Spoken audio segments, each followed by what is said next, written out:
Erling Haaland's it's not even crossing his mind that Manchester United would even be an option. I mean, it doesn't matter. He's like, oh, that's cute. Real cute club trying to. How'd you get this number? You know. Yeah. What's the remedy for Manchester United? Because it's ruining another person's career.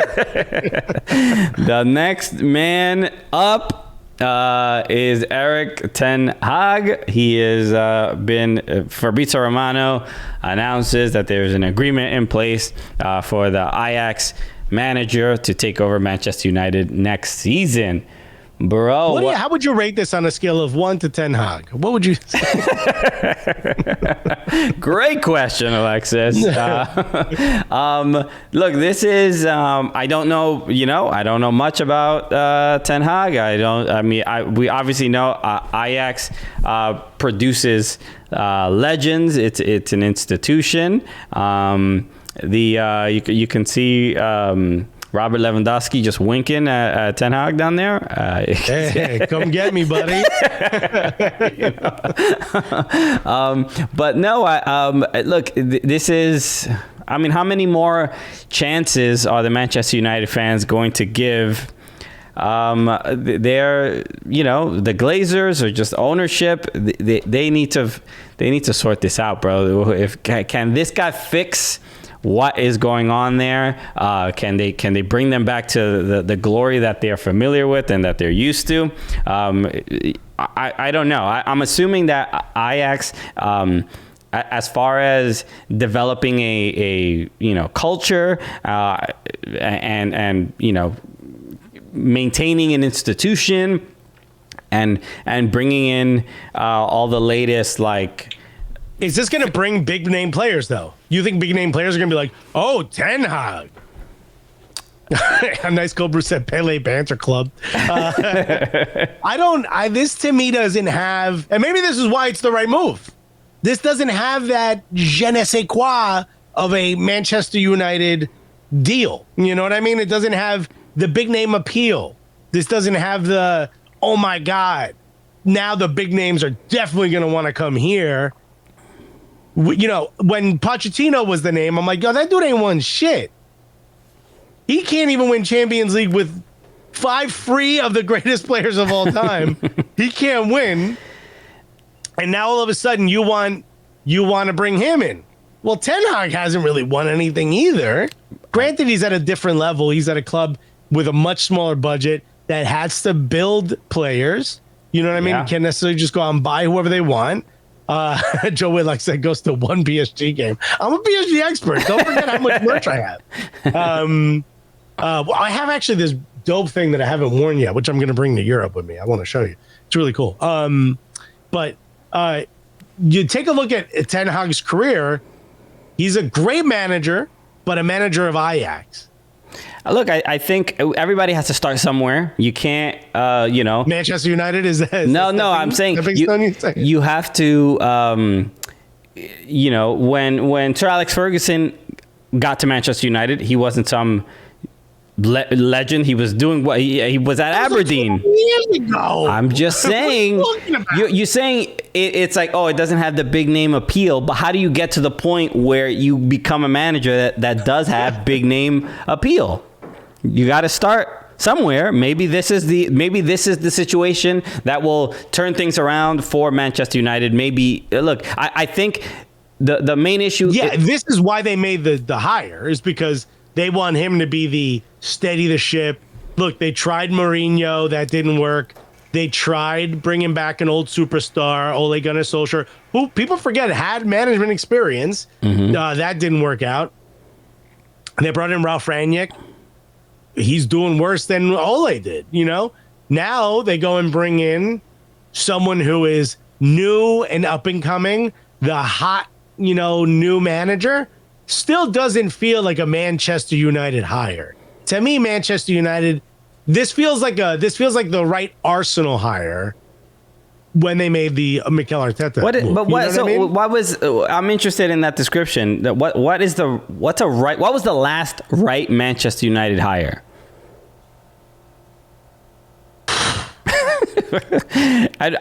It can't just be Sir Alex Ferguson. Who after him? Is there anybody that seemed like the right choice? No, that was it. In fact, it took Sir Alex Ferguson years to get. Took him 5 years really to get to the point where he is the Sir Alex Ferguson we know. So maybe that is the last correct Manchester United hire. And also, he ain't gonna get 5 years.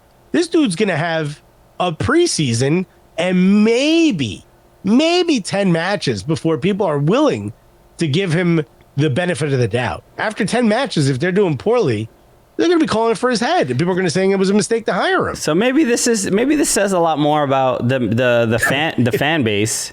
Joe Witt likes that. He'll take Man U up to 11. Wow. That's a lot of hog. You can't ask for more hog, I'll be honest. Yo, only thing more than that is Hagen-Dazs, dude, which is so sweet when you get there. So I think maybe this says a lot more about the Manchester United fan base and not having any patience, right? Look, there are not enough of these managers to go around. I saw this, I forgot where, but Drew Toro said, if he's 10 Hag, does that make Ranier 3.5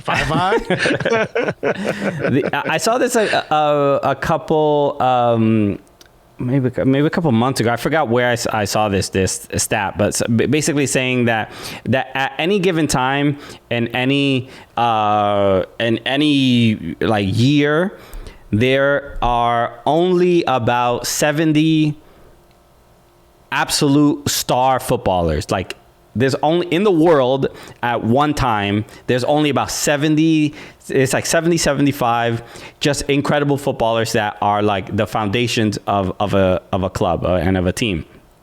So you could say that number is even way more reduced when it comes to managers. How many top tier managers exist at one time? It may be 5. I was about to say 5 sounds about right. So there just aren't enough to go around, and now that it's gotten more competitive within leagues, in Champions League, and all the different countries, it's Manchester United has to offer their managers something more than just we used to be a top club. And we're used to winning, and that's the culture. And it's like, well, no, you're used to winning because one guy changed everything and rejuvenated this club and brought something that most clubs won't see in a lifetime. Brought a level of success that people won't see that are not even used to seeing in their lifetime. So there's a certain level of just being so. Then wait, that brings up a great question. What do you think is Erik Ten Hag's inspiration for taking the job? Money, bro. Yeah, it has to be. But there's also probably if you're the guy that brings the glory back to Man United, you got to at this point you stand out. Who was it? A nice cold brew said the board, quote unquote, has been trying to figure this stuff out for 10 years now. If you're the guy who brings, and this is I said this to Flex, and he thought I was crazy. I go, if you're a guy who brings a championship, let's say you win the league twice in 3 years at Manchester United, you're the manager. Everyone's going to be like, thank God he brought us back to where Sir Alex Ferguson had gotten us. You're always going to be the vice president. You're never going to be the main guy. You're always going to be second. You have to win an insane amount of trophies at Manchester United before you're the guy. If you're a manager, you're probably a pretty selfish dude. You're probably a pretty egotistical dude. You kind of have to be to want to manage a club, especially at that higher level. Why would you ever take the Manchester United job? Yeah, it feels like it's losing its appeal, right? I mean, it's been. When's the last time they won the league? The last trophy they won, I think, was Europa, if I'm not mistaken. Yeah, when they won the treble under Mourinho. Then they win Community Shield, Carabao Cup, and the Europa. About what? That was like 6 years ago, something like that. 5-6 years ago. A while ago now. So it's and look, you have to blame ownership, right, for letting it get to this point where, look, that we know what the standard is. The standard is either winning the league or at least making Champions League. And if you're not in that conversation for a club like Manchester United, financially, it's so damaging to your brand, and for players that may want to come there. So like even in the conversations about like Erling Haaland is not even it's not even crossing his mind that Manchester United would even be an option. I mean, it doesn't matter. He's like, oh, that's cute. Real cute club trying to. How'd you get this number? Yeah. You know what? I'm gonna say no, but that was really dope that you asked. So it's gonna work out when you find someone at your level. But like, all right, Stephen Brandt said, but is Sir Alex thought of as higher than Matt Busby? Here's the thing. You have to wait a generation, right? Before, like someone recently said this on one of these YouTube things. They said, if you're an Arsenal fan, you're old, right? It's like, well, yeah. I mean, who else would pick Arsenal now, right? Like, you have to remember the Henry era in order for you to have an affinity to this club. So I get it. You know what I mean? There's odds are you're not picking it if you're under 30 years old, right? Because you weren't alive, or it wasn't important to you. And other teams have popped up from since then that have been bigger names. Maybe you're a Manchester City fan, or maybe you're a Liverpool fan, or maybe you're a fan of something else. But odds are you're not going to be an Arsenal fan. Don't you kind of have to wait out the people who remember Sir Alex Ferguson before taking the Manchester United job? Kind of has that appeal again? I mean, look, it is... I think if Sir Alex Ferguson passed the baton, everybody has essentially kind of dropped it along the way. I'm honestly the best manager they've had since Sir Alex Ferguson has been Jose Mourinho, and look how bad that was. But that had some success. But it like always, it always leads to a disrupted locker room and issues with the players and so on and so forth. But look, Manchester United is starting to feel a little bit like it's probably harsh, but like a delinquent school where the teachers can't control the kids at all. Like they just can't. The kids don't even listen. They're just we want to do what we want to do. Like, you talking about every school I went to? it's my dean of students was a parole officer. Twice in a row.